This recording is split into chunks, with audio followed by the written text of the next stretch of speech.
Et salut les investisseurs belges, bienvenue dans cette dernière vidéo de 2026 dans laquelle on va parler argent, futur de la chaîne, business aussi. Ce sera aussi l'occasion de faire ma petite FAQ des 20 000 abonnés. Ça c'est perturbant. Voilà, à l'ancienne. Ou alors peut-être qu'on peut faire un petit effort pour cette occasion. Je vous souhaite le meilleur pour ces fêtes de fin d'année. La vérité c'est que je sors après, j'y vais moi-même passer ces petits moments en famille, c'est super important. Cette dernière vidéo de l'année, je te la divise en deux parties. D'abord une rétrospective de l'année 2025 sur la chaîne Goteco et sur toutes les choses qu'on a vécues ensemble. Et puis une petite analyse des projets pour 2026. Je te dévoile tout dans cette vidéo. Avant ça, je dois commencer par vous dire merci. Merci parce que cette chaîne, elle est née d'abord d'une frustration dans le sens où quand moi j'ai voulu faire mes recherches et essayer d'apprendre un petit peu l'investissement en bourse, je me suis heurté à un mur, il n'y avait presque pas de contenu pour les Belges, pour ne pas dire pas du tout, il y a 4-5 ans. Et il y avait plein de vidéos de français qui étaient très sympathiques, mais le problème c'est qu'il n'y avait rien pour les Belges. Et surtout quand je visionnais des vidéos et des contenus étrangers, même si c'est la France, tu te sens toujours un petit peu le Belge. Tu te dis, tiens, ils parlent de PEA, ils parlent de choses ainsi comme chez eux, ils parlent d'actions Total, ils parlent d'actions LVMH, qui peuvent être bien pour nous aussi, c'est pas ça, mais tu te ressens un petit peu moins appartenir à une communauté, tu vois. Et donc je me disais, pourquoi est-ce qu'il n'y a pas des chaînes pour les investisseurs belges? C'est pour ça que j'ai voulu créer cette chaîne et j'en ai passé des nuits blanches à essayer de comprendre tout le mécanisme, les mécanismes fiscaux, etc. et toutes les règles qu'on a en Belgique. Et puis on a notre propre manière de fonctionner, notre propre prix, on a une brique dans le ventre, on est à fond sur l'immobilier, on a un système de pension qui est différent. Enfin bref, l'argent est différent en Belgique, d'accord, les salaires même ne sont pas les mêmes. Et donc j'ai voulu faire les vidéos que j'aurais aimé croiser à l'époque. Plus loin que ça, je me sentais aussi un petit peu seul, pas seul dans la vie en général, mais plutôt seul dans le domaine de l'investissement. Quand j'en parlais un petit peu au début, en soirée, avec ma famille, mes amis et tout ça, la discussion tournait assez court. Mais mes parents et mes proches, eux, pensaient que c'était le casino. Tu vois, qu'ils disaient, ouais, il est fou, il va perdre son argent, ils te prennent pour un énorme trader alors que tu essaies d'investir un petit peu en bon père de famille. Et ensuite, les amis, ils sont pas trop là-dedans. Donc c'était loin d'être un sujet stylé en soirée, tu vois. Du coup, j'ai fini par rester un petit peu dans mon coin avec mes ETF et mes bitcoins, alors que finalement, tu vois qu'aujourd'hui, il y a pas mal de personnes qu'on a pu rassembler ensemble dans une petite communauté d'investisseurs belges qui essaient de s'entraider et de se donner un petit peu des tips les uns les autres. C'est super intéressant. Créer des vidéos pour les Belges et développer une communauté autour de ça, c'était mon objectif de 2025. Je peux penser qu'il est à peu près atteint dans le sens où on a réussi à créer un peu cet écosystème et petit à petit, de nouvelles personnes rejoignent la chaîne. Si tu n'étais pas au courant, abonne-toi, bienvenue. Après, je sais pas ce que tu fais sur cette vidéo, mais bienvenue, abonne-toi. Commençons à présent cette rétrospective de l'année 2025 avec des stats, des chiffres. On commence par là, j'ai fait plus d'1 million de vues en 2025. Un gros objectif que j'avais depuis le début, tu vois, tu te dis faire 1 million de vues, c'est quand même déjà pas mal. Pas sur des contenus courts, des shorts et compagnie, c'est que sur des vidéos longues. Donc c'est ça qui était un petit peu plus difficile. Et surtout dans des contenus pédagogiques sur l'investissement, la finance, des sujets qui sont un petit peu tabous en Belgique, qui sont en tout cas pas très populaires pour le moment, donc c'est plutôt cool d'avoir atteint ça. Ça n'a l'air de rien évidemment par rapport aux gros youtubeurs qui font 15 millions de vues par vidéo, mais ça reste super intéressant. Moi en tout cas, je le vois comme une petite réussite. Ça m'a fait super plaisir. On a aussi 80 000 heures de visionnage, je t'affiche ça à l'écran, et plus de 13 000 abonnés gagnés. Ainsi que 5 500 € de monétisation dans lesquels je dois avoir facile 800 € de souscription, les membres Goteco Prime dont on reparlera dans un instant. Et donc derrière ces chiffres, tu dois enlever évidemment quelques frais, il faut payer des abonnements, il faut payer du matériel, des éclairages, des choses ainsi et évidemment les impôts, donc tu divises à peu près par deux, il doit rester un bon gros 2000 € net là-dessus. Donc ça fait un petit revenu complémentaire sympa, mais tu vois que c'est surtout d'abord pour le partage et un peu comme exutoire, je ne sais pas si c'est comme ça qu'on dit, un exutoire, où je peux un petit peu déverser tout ce que j'apprends, puisque moi il y a aussi plein de choses où je me forme en continu, notamment en crypto-monnaie ou ici sur les SIR récemment, et je vous en ai parlé en vidéo. Puis après, une fois que j'ai bien compris le sujet, que j'ai eu quelques retours des spectateurs, derrière je rajoute ça dans ma formation IB 360. Donc c'est vrai, je ne parle pas beaucoup, mais on en reparlera tout à l'heure un petit peu, puisque les places ont été fermées en à peine un mois au mois d'octobre. Donc mi-novembre, c'était terminé. Je vais réouvrir ça fin janvier, je vous tiendrai au courant si jamais tu es nouveau sur la chaîne.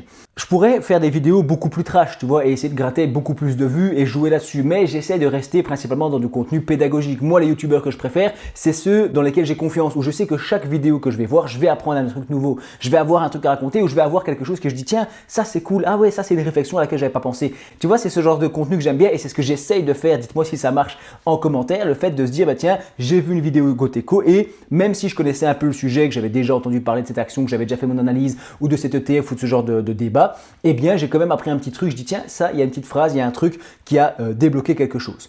2025, ça a aussi été l'occasion de rencontrer quelques autres créateurs du domaine. En Belge, j'ai rencontré Salva de Salva et Malicia. Je ne sais pas si tu connais, ils sont surtout sur TikTok, ils font de l'humour, des choses ainsi. J'ai rencontré aussi Dreams qui est aussi sur TikTok. Moi, j'ai aussi un compte TikTok, je l'alimente pas des masses, mais si tu veux, tu peux aller jeter un petit coup d'œil. En termes de youtubeurs, j'ai parlé avec un certain Jericho, je ne sais pas si vous connaissez, qui fait des vidéos de finance, c'est un Français. Il y a aussi Juan, de Juan Toutrui avant. C'est un Belge également, hein, mais qui est expatrié. Après, Grégory Guilmin aussi, bien sûr, avec qui j'ai eu quelques petits échanges de mails. On ne s'est pas vu dans la vraie vie, mais j'ai acheté son livre là pour les enfants, pour mon fils, un livre sur l'éducation financière des jeunes. Je trouvais ça très sympa. Puis il faut soutenir, hein, c'est normal. Je suis passé dans un podcast aussi de la petite chaîne montoise En partant de rien, si vous vous en rappelez. Je suis aussi passé dans un podcast sur Spotify avec Trends Tendance. Il y avait une petite interview où on parlait de la bourse et du Trends Invest Challenge. Il y a eu 2 éditions cette année. Ça fait peut-être un peu beaucoup, mais c'est l'occasion aussi pour plein de débutants de se lancer. Donc c'est un concours que j'aime beaucoup et que ça m'a fait plaisir d'en parler avec vous et de rassembler une team là-dessus. On a été 2 fois la team la plus populaire du concours sur Trends Tendance. Ça, je vous remercie énormément. En parlant du Trends Tendance, j'ai eu la chance d'avoir un article sur moi dedans cette année. Voilà, c'est moi.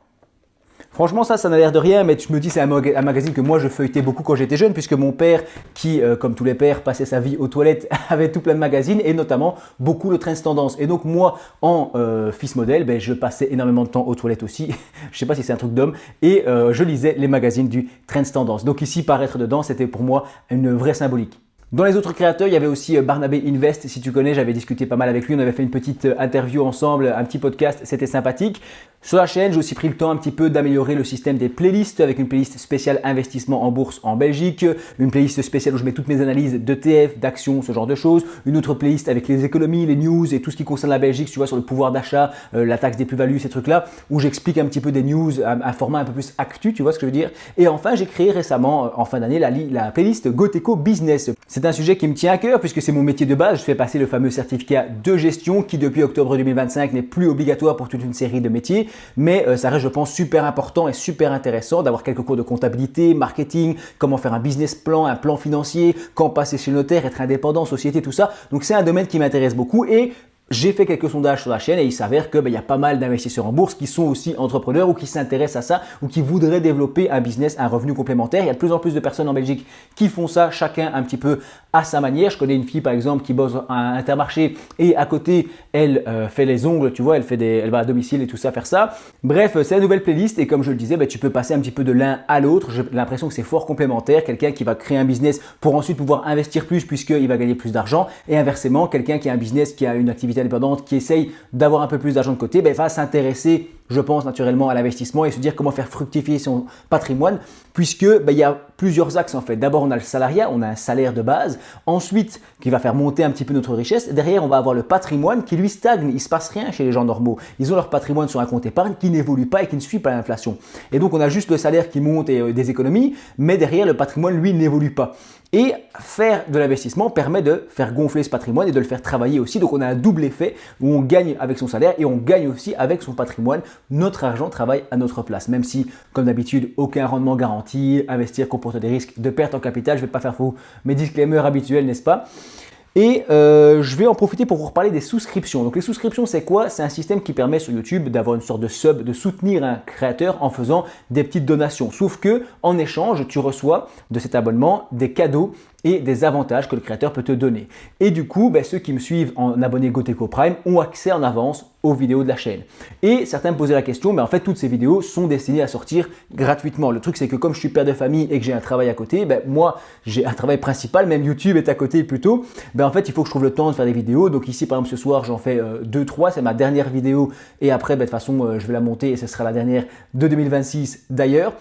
Et donc, je les publie en fait dans l'ordre d'urgence. Par exemple, celle-ci, il faudra que je la publie normalement demain, donc le plus rapidement possible. Derrière, j'ai d'autres vidéos que j'ai fait sur les SIR et sur des crédits ou des machins ainsi. Ça, je peux les publier plus tard. C'est des vidéos qui sont pédagogiques, intemporelles et ça ne vient pas à 2-3 semaines.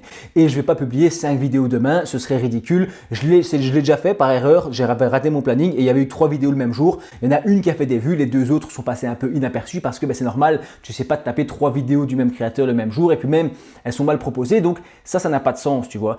Et la plupart des créateurs font ça, ils font des vidéos en avance et ils ont un petit planning de vidéos, sauf qu'elles sont cachées. Ici, elles sont disponibles, mais avec ce système de petit abonnement payant où tu peux voir les vidéos en avance, tu peux les commenter, tu peux dire un petit peu ce que tu en penses. Ça m'est déjà arrivé, merci à vous d'ailleurs, grâce aux abonnés Prime, de supprimer une vidéo, de la reposter parce que ils me disent attention, il y a ça qui va pas ou il y a tel problème. Donc c'est plutôt sympa. Et l'idée de toute façon, c'est que tout sort de manière générale et en priorité, je vais sortir évidemment les sujets d'actualité les plus chauds, les plus urgents. Mais sortir 5 vidéos le même jour, ça me semble ridicule. Et garder ces vidéos cachées, c'est pas forcément non plus le plus sympa. Ici, elles sont déjà disponibles. Tu sais ce qui va sortir sur la chaîne. Ça fait un peu un aspect ainsi. Donc n'hésite pas à aller jeter un petit coup d'œil, sinon en attendant tu as plus de 300 contenus gratuits qui sont déjà publiés sur la chaîne, donc tu as de quoi faire, il n'y a pas de problème, il y a beaucoup de valeurs, beaucoup de vidéos qui sont encore très intéressantes sur comment investir en bourse en Belgique, etc. Je pense que ça reste très sympa. Bref, clôturons cette première partie de 2025, donc j'ai atteint 1 million de vues, j'étais vachement content. Ici on atteint 20 000 abonnés, ça fait extrêmement plaisir aussi. On a réussi à construire un petit peu une communauté d'investisseurs belges. J'ai développé les souscriptions, ça fait à peu près 70-75 € par mois, ce dont je viens de te parler. Donc c'est énorme parce qu'au début de YouTube, moi je gagnais peut-être 20 ou 30 € par mois et j'avais le triple, enfin presque le triple en souscription. Donc c'était vraiment grâce à ça que ça motivait un peu à continuer la chaîne. Ensuite j'ai créé mon site goteco.be qui est toujours le premier lien en description sur lequel tu as mon e-book gratuit sur l'investissement en bourse et 10 exemples de portefeuilles inspirés d'investisseurs célèbres. Donc c'est vraiment pas mal avec un petit lexique et une petite initiation. En échange, j'ai l'adresse email et du coup, je peux t'envoyer ma newsletter Quoi de neuf Goteco, j'en ai pas parlé ça, qui je suis à mon 2e ou 3e épisode seulement, mais en gros je parle de choses que j'ai pas le temps de faire sur la chaîne. Par exemple justement, j'ai les enfants, je suis bloqué, je travaille, mais il y a un sujet super intéressant, j'ai pas le temps d'en faire une vidéo ou alors c'est pas assez gros pour faire une grosse vidéo, je le fais en format newsletter, je peux l'envoyer par mail, je pourrais aussi envoyer des ressources téléchargeables. Par exemple, je voudrais faire un petit Excel des plus-values, ça je peux l'envoyer aussi via ce canal-là. Donc ça, assez sympathique. Je ne vous spamme pas non plus, c'est vraiment de temps en temps. Mais je pense que ça fait plaisir. J'ai eu des bons retours là-dessus sur les gens qui sont inscrits. Et ce site internet, on en reparlera en partie 2 à partir de maintenant. 2026, j'ai une tonne de projets. Étape numéro 1, c'est la plus urgente et la plus importante. Il faut absolument que j'améliore ma formation IB 360. Je vais faire la première grosse mise à jour en fonction du retour des premiers inscrits qu'il y avait eu sur le premier lot. Je limite volontairement les places pour des raisons de TVA, mais ça j'ai expliqué dans la vidéo de présentation, et aussi pour des raisons de suivi. Tu vois, j'ai 40, 50, 60 personnes. C'est déjà beaucoup à gérer tout seul. On m'envoie un mail, ah tiens, il y a tel truc machin, ça j'ai pas compris, j'ai besoin de ça ou quoi. Suivre un peu tout ça, les trucs de paiement et tout s'est super bien passé. Il n'y a eu aucun problème, mais quand même, tu as quand même 60 personnes qui sont occupées. Une fois qu'ils arrivent à 100%, ils sont un petit peu dans leur truc, ils sont tranquilles, ils ont eu leur petit diplôme et du coup, je peux rouvrir des places après. Mais avant d'ouvrir ces places, il faut que je rajoute des vidéos sur la taxe des plus-values, il faut que je rajoute des vidéos sur les SIR que j'ai un peu plus appris récemment. Je dois parler aussi davantage de crypto-monnaie parce que je me suis pas mal formé sur le sujet. Donc tout ça, moi, je me forme aussi en continu et après, je vais l'ajouter dans cette formation. Derrière, en deuxième étape, il faudrait absolument en 2026 que je trouve un fiscaliste belge expert dans l'investissement en bourse. Si vous avez des contacts, dites-le moi en commentaire. J'aimerais bien rencontrer quelqu'un. J'ai acheté un petit peu de matos pour faire des interviews, donc un petit éclairage d'extérieur, tout ça, pour aller chez la personne ou se rencontrer quelque part et faire une petite interview, poser les questions que j'ai tout le temps en commentaire et avoir des réponses un peu plus claires sur tous les flous et les zones qu'on n'arrive pas à comprendre dans l'investissement en bourse en Belgique. Poser aussi mes questions et raconter mon expérience d'investisseur belge et qui me disent oui, tu es dans le bon, tout ce que tu racontes c'est bon, c'est vrai, ou alors qu'ils me disent attention, telle petite chose, ça tu pourrais le dire autrement, ou il y a ça que c'est important et on pourrait, je pense, apprendre plein de choses. Donc voilà, ça c'est un de mes objectifs, c'est important, je pense, de rencontrer un fiscaliste. J'aimerais bien faire cette interview et j'aimerais bien aussi faire quelques interviews d'autres types de personnalités. Je ne vais pas commencer à faire des gros podcasts avec plein d'invités machin, ce serait plutôt moi qui me déplace ou on se rencontre quelque part et j'essaie de faire une interview sur des portefeuilles, des choses ainsi. Enfin, il y a plein d'idées qui sont possibles. On verra ce que ça donne. Autre élément important et gros projet, c'est ma newsletter qu'il faut que j'améliore puisque j'ai fait que 2-3 épisodes. J'aimerais bien en faire un par mois ou un par semaine, j'en sais rien, mais un peu plus régulier, tu vois. J'attendais d'avoir quand même un petit nombre d'inscrits. Ici, on est presque 800, donc c'est énorme. Ça me permet d'envoyer beaucoup de mails d'un coup et donc il y a quand même pas mal de gens qui ont le retour. Derrière, un autre objectif de 2026, ce serait aussi de peut-être créer un séminaire, tu vois, une rencontre avec les abonnés, mais ce ne sera pas une rencontre abonnée principalement, ce serait plutôt une journée, d'accord, de travail avec les gens, une journée de formation. Moi-même, je participe régulièrement à des formations pour le travail, on n'a pas trop le choix et souvent, ce n'est pas des journées incroyables. À midi, on mange un peu un sandwich et tu payes 400 balles pour écouter 3 gus parler et ce n'est pas toujours très passionnant. Ici, moi, je pense avoir la prétention d'essayer de faire une grosse journée, un vrai événement, tu vois, une sorte de journée avec des activités le matin, une conférence et ensuite un repas de midi mais où on se met bien, vraiment je prends un gros traiteur, tu vois, je fais un gros truc. Après l'après-midi, je sais pas moi, bar à bonbons, tu vois, des petits trucs, petites activités et on refait de nouveau une partie formation et donc ce serait une journée par exemple investir en bourse pour les débutants ou alors ce serait spécial crypto-monnaie ou alors spécial sur les gens qui sont un peu plus avancés. Enfin tu vois, il faudra que je trouve des thèmes ou des trucs ainsi et faire une journée de séminaire. J'avais parlé de conférence dans un live et les gens avaient l'air plutôt chauds et j'avais fait un petit sondage aussi. Il y avait pas mal de personnes qui étaient intéressées par une soirée conférence, mais beaucoup de gens disaient bah oui, franchement, Gaut, c'est un peu compliqué. Moi, j'habite à Liège, moi, j'habite à Bruxelles. Me taper Mons pour faire une conférence, c'est un peu compliqué. Du coup, je pourrais faire ça à d'autres endroits, hein, un à Bruxelles, un à Liège, mais où tu fais des conférences. Une conférence, donc ça c'est tu viens, ce que je n'ai pas expliqué, tu viens et tu vas avoir une personne qui parle pendant 1h30 et après il y a une petite question-réponse et tout ça. Donc ça dure 2 heures, 2h30 max et après c'est terminé. Ici, je me dis que ce serait mieux un séminaire. Un séminaire, là il y a des activités et le spectateur n'est pas juste spectateur, il est aussi acteur du processus et il interagit, il a des activités, il a des choses à faire, on se déplace, il y a plusieurs salles, il y a vraiment une journée expérience, tu vois, c'est un event, un événement et en même temps une journée de formation aussi évidemment sur le thème d'investissement parce qu'il y a des gens je pense qui ont besoin de ça, d'avoir quelqu'un de physique en face d'eux et de se dire ok lui il va m'expliquer les choses. Je vais mettre un petit sac avec plein de cadeaux dedans puis après je peux imaginer aussi inviter d'autres créateurs belges, il n'y en a pas 50 mais dans le domaine de l'éducation financière, de la fiscalité, peut-être pas, pourquoi pas dans l'immobilier puisque c'est un petit peu moins mon domaine et donc avoir quelqu'un qui vient parler de ça et faire un peu une journée dans le style. Je ne sais pas ce que vous en pensez, pas un salon, tu vois, c'est vraiment un truc VIP avec 30, 40, 50 personnes max. Et voilà, ça c'est aussi un gros projet 2026, je ne sais pas si je saurais mettre ça en route directement. Enfin bref, voilà en gros tout ce qui est prévu pour l'année 2026 sur la chaîne YouTube GoTeco, la chaîne des investisseurs en bourse en Belgique. J'espère que la vidéo t'a plu. Je te souhaite le meilleur pour cette année 2026. Passe une excellente soirée, un réveillon du nouvel an avec ta famille, tes amis. Dis-moi surtout en commentaire ce que tu penses de ces projets. Est-ce qu'il y en a certains que tu trouves mieux que d'autres ou tu te dis non, ça tu devrais pas faire ou tu devrais faire ça autrement? N'hésite pas à interagir, c'est important.